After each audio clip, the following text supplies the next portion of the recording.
Sometimes the magic is there and I'll make them all the same every day. Sometimes I'll struggle with it all day to get them the same size. My name is Michael Ball. I'm the workshop potter at East Fork. I've been a potter for 25 years. I like working with clay because I can make something from beginning to end.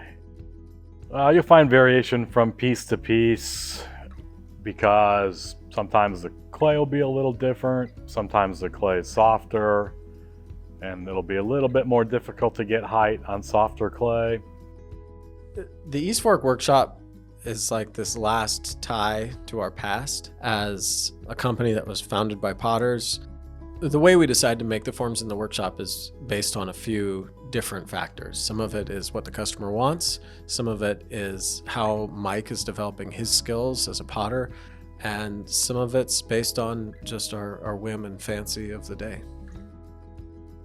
Each piece has a little bit of my day in it, whether it's a good part or a bad part, whether I'm struggling or really in the zone.